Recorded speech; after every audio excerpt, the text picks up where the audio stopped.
Holy smokes, everyone.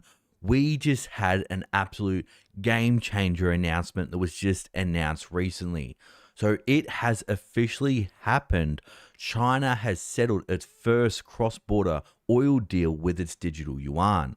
We all know their digital yuan has been growing with influence. China has been pushing it on its population along with their social credit score.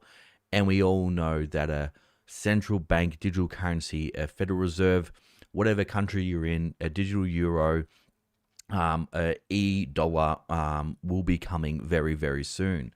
But China has really been ahead of the game on this, and what they've just done is going to rival the petrodollar, because we all know in the Middle East, a lot of these oil-producing nations, they're not very happy with the US, especially with Israel right now, and China's starting to step in.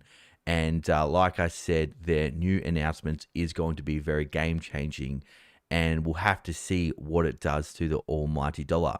So everyone, this is a very, very important video. I'll keep it short and to the point so we can get this message out to as many people as we can. So without further ado, let's get straight into the news, the facts, and the data.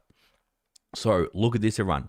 Digital Yuan completes first cross-border oil deal. So it has officially happened. So how exactly did this happen? Let's keep on reading.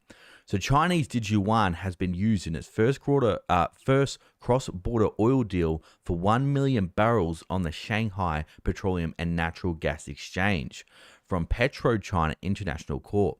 So the transaction took place. Now, this is strange. I didn't hear anybody in a mainstream media, especially the Western mainstream media, talking about this because, like I said, it's going to cause a huge blow to the dollar, and they don't want people knowing about this.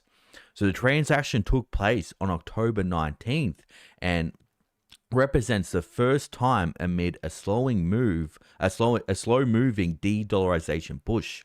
The digital yuan has been used to complete a transaction for oil, though no further details of the transactions have been made available. So China, obviously, they're not very transparent. They're wanting to keep this hush-hush, but it is happening. Also, the price of the deal has not been disclosed. Maybe they're going to buy some oil very, very cheap from Iran in the future. Well, they are doing that now, but maybe we'll get more of that. And thanks for that super chat, Shelley Holmes. So the milestone for the Chinese digital currency ECNY follows a series of payments for oil and gas imports using the Chinese yuan. So I don't know about you, but I'm seeing more and more of this, because look at this. It's not just oil, it's also natural gas. So last week, move myself here so you can read that. So last week, China settled a liquefied natural gas trade between China National Offshore Oil Corp and French Engie in Yuan for 65,000 metric tons of LNG to the Chinese company next month. Earlier in March, China also made its first LNG purchase using yuan between CNOOC and French Total Energies. And listen to this. This is a very interesting stat right here. So overall, the yuan cross-border settlements have risen by 35% year on year. That's absolutely crazy, run. Cross-border yuan payments have risen 35% year on year. This is showing a lot of countries are very, very worried about dealing with the West because of all the sanctions that they can put on them. And so now they're going to other alternative economies and countries that are going to be a bit more friendly to them. And I think this is only going to accelerate with the geopolitical landscape we're seeing right now. So this is putting the total for the first 3 quarters of 2023 at a value of 13.9 trillion in settlements. That is absolutely huge, everyone. 13.9 trillion in digital yuan settlements, and it's only growing.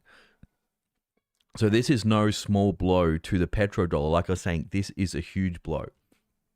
So the state-run Daily Cited Bank of China senior researcher as saying that despite the Chinese currency increased volatility this year, it is gaining greater global recognition and steadily advancing internationalization. So this advancement comes as the BRICS nations, Brazil, Russia, India, and China, and South Africa, works towards a new world order not dominated by the dollar. Now, I've been talking about this, saying it is coming. Now, it won't happen overnight. It won't happen next year, but they are gaining massive, massive ground. And we cannot be complacent. The West cannot be complacent, because that's how all empires fall. Just kind of like Joe Biden saying on 60 Minutes that, this is where America, we can fund this war, that war. Nobody can stop us. Well, you know what they say, pride normally comes before the fall. So in August, BRICS agreed to take on 6 new members that would render the grouping far more powerful. That's exactly right. Those new members set to join in January 2024. Look at this. This is going to be game-changing for the oil market and for China getting cheap oil. So this includes Saudi Arabia, Iran, Ethiopia, Egypt, Argentina, and the UAE. So they're going to have a lot of very, very powerful oil-producing nations, okay, joining BRICS. This is going to be very, very bad for the US. And I wanted to show you something that shows kind of like the downfall of the US economy right now and the US government. So I'll go ahead and adjust this so you can read, and I'll move myself here. So I'll go ahead and make it a bit smaller so you can read there. This is the cumulative growth rate in debt compared to the US GDP and tax revenue. So the blue line is interest expenses on the debt. The green line is tax revenue, and the orange line here is GDP. So you can see here in the 1980s, it was pretty similar. They were all pretty close together. But we can see in the early 2000s, there was a massive divergence. And now the US debt has absolutely skyrocketed. And there's a huge divergence between tax revenue and GDP. And we're going to see, like we see, the blue line is starting to tick up as well. So if the US stays on this path, a lot of people are not going to want to do business with the US, because it's just a matter of time before they default. Because look what else is happening. Government interest payments on the rise. So we can see here, year-over-year change in federal government interest payments. It is at its highest ever level, and it's going to be approaching over $1 trillion. So everyone, again, this is an absolute game changer. China is starting to dominate, or will be dominating very, very soon with the oil trade. They have officially brought their first $1 million barrels of oil with their digital yuan. The BRICS nations are expanding, like we said here, with Saudi Arabia, Iran joining, Ethiopia, Egypt, Argentina, and the UAE. And there are many, many members wanting to join because they see the writing on the wall. So I know we think, well, okay, what can we do to take advantage of this? Well, you're going to want to buy commodities, things that when the dollar goes down, commodities go up. That's like gold, silver, oil goes up. We see other commodities like, for example, lithium, uranium. Okay, pretty much most commodities will go up, especially Bitcoin will go up when the dollar falls.